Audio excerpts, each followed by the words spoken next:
Hi,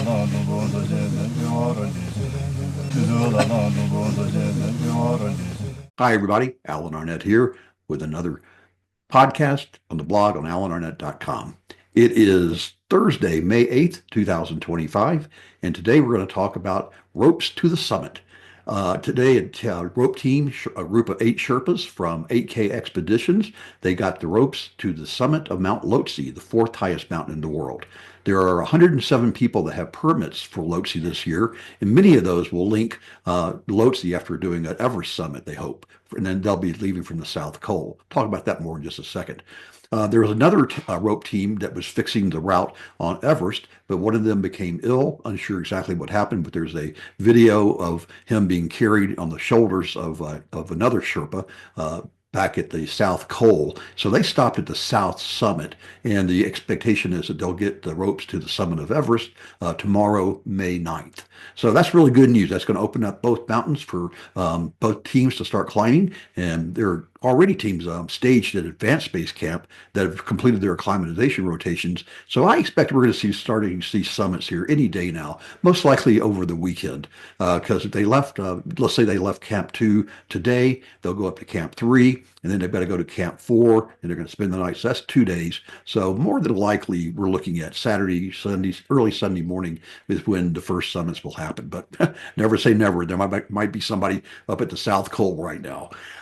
Speaking of the South Col, Adventure Consultants made an update that their Sherpa team made the first carry to the South Col, and they're carrying up supplies. They're carrying up tents and sleeping pads, sleeping bags maybe, as well as oxygen bottles. So that's really, they've got to get all that stocked before the members can begin going up. So the Lhotse face is going to be incredibly busy here starting tomorrow, with more and more Sherpas heading all the way up there, because every single team has got to have the South Col stocked before they head up. I guess a few people just very rarely had made a summit bid from Camp 3, gone up to the South Col, not spent the night there, but just kind of passed on through. But that is incredibly rare, and I can't remember it happening here in the most recent seasons.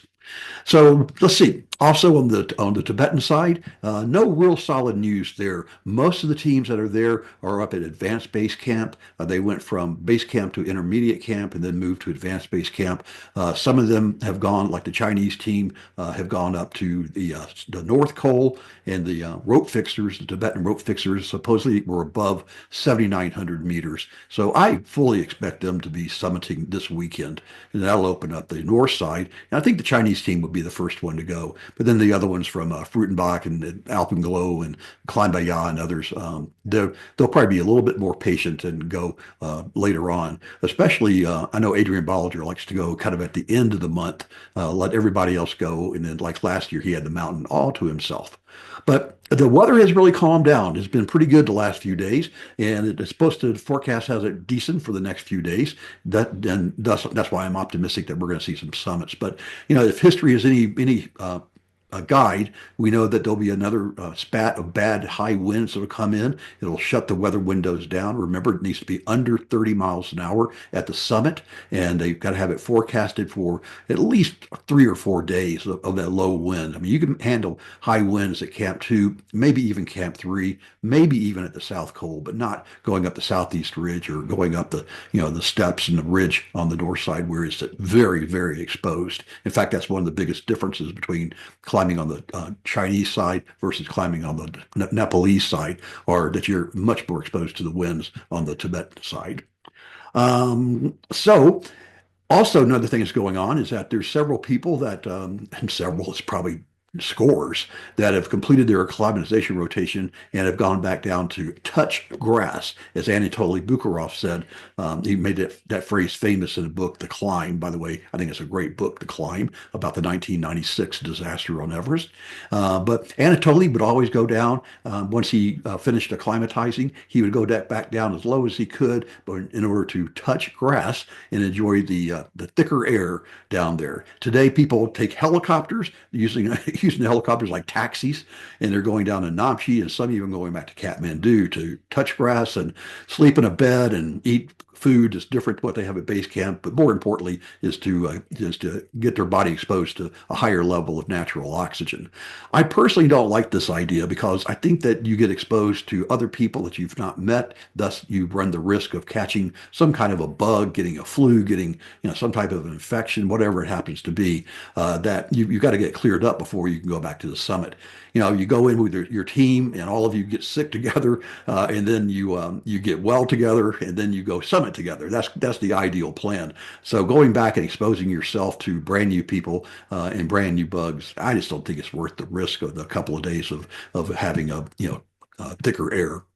Hey, something really good I want to talk about briefly is that, I often criticize the Nepal government for not enforcing their rules. I call it the silly rules season. You all have been following long enough to know that line.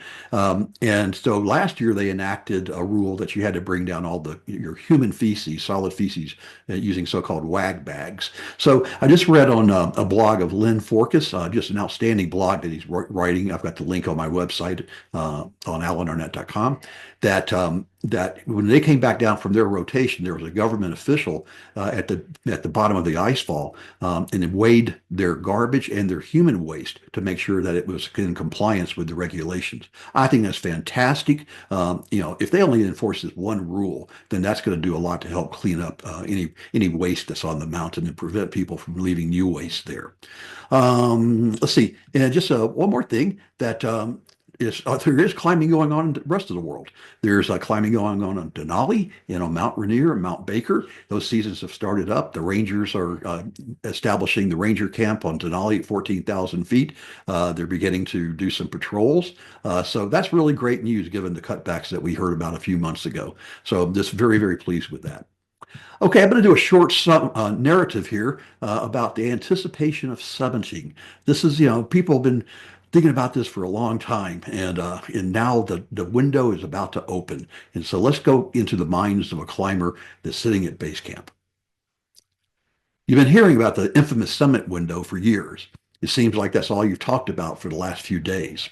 At breakfast this morning, the table talk went like this. So, do you believe the forecast? You mean the one that said that we would have clear skies and no winds, but that day the cyclone hit us? The skeptic in the group responded, yeah, that one. But you continue undeterred. If it's right that we leave tomorrow or the day after for our summit push. The table gets quiet as each person looks into their soupy porridge. No need for a lot of words. This is why you're here. Each person is lost in their own private world for the next few bites. You've heard the talk from the lead guide about being ready at a moment's notice as the weather forecast changes quickly. She took joy in telling the story about a few years ago when they got an update from the States at 9 p.m. Everest time, which was 11 hours and 45 minutes earlier. What's with that 15-minute thing anyway? So the story goes that everyone had gone to their tents after being told that the weather up high was horrible and there would be no summit pushes for at least a week. So each climber had done their nightly routine and crawled into their sleeping bag, their toes warmed by a Nalgene filled with hot water. They completed the last crocodile roll in her sleeping bag around 10 o'clock. But then, like Paul Revere, the lead guide came urgently through the member tent area shouting, hey, everyone, if you want to go to the summit, this is your chance. Pack your summit pack and be ready to leave for base camp at 2 a.m. Whoa, talk about whiplash. Well, you're ready. Hell, you've been ready for the last 3 years. You saved money, put off the big purchases, trained on lesser peaks, and trained hard to get your body and your mind in shape. The last few weeks has all come together. Yeah, that first climb to Camp 1 was slow, but you thought you weren't up for it a few times, but you pushed on. The next trip to Camp 2 was better, but then that damn Lhotse face. Lucky you, it was hard blue ice this year, and there's no new snow for steps to be kicked in. It seemed like it took you forever to get to lower Camp 3, but you did it. Your team didn't sleep like the other ones did before you. The new thinking is that you don't have to punish your body with that horrible night at 23,000 feet to acclimatize. You only need to get to 7,000 meters, have a snack, and return to C2. Good God, you hope they're right. Leaving breakfast early, you skipped the regular chat group.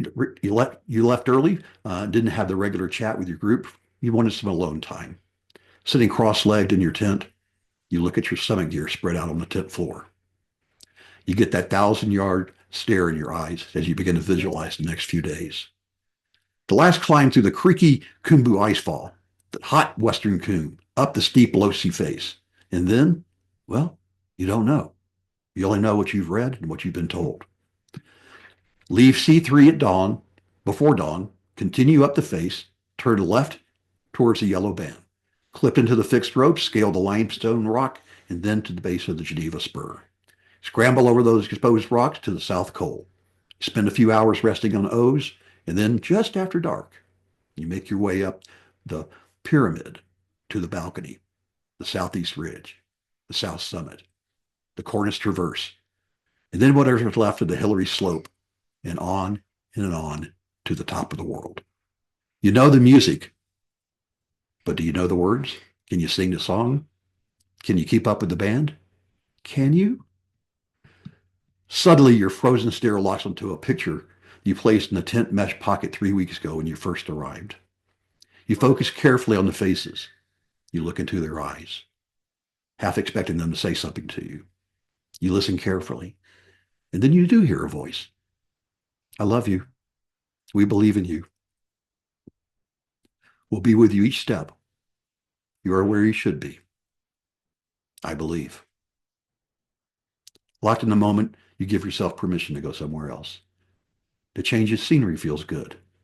Your breathing is calm and controlled. You're at peace. Each item on the tent floor has its own place in your pack. You slowly, methodically organize your kit. There's something comforting about the familiarity of this routine.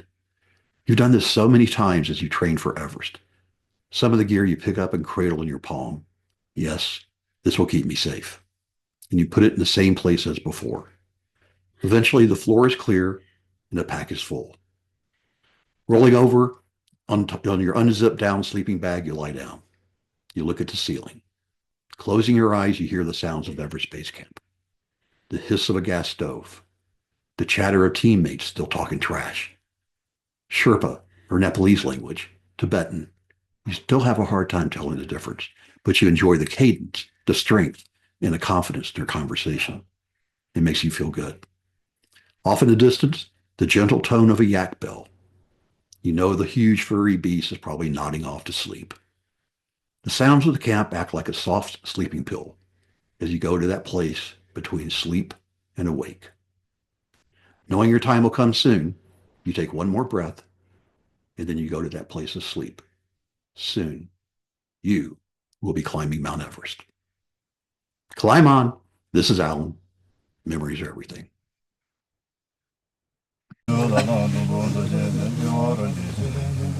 The podcast on AlanArnette.com is sponsored by Summit Coach, helping aspiring climbers worldwide to reach their dreams.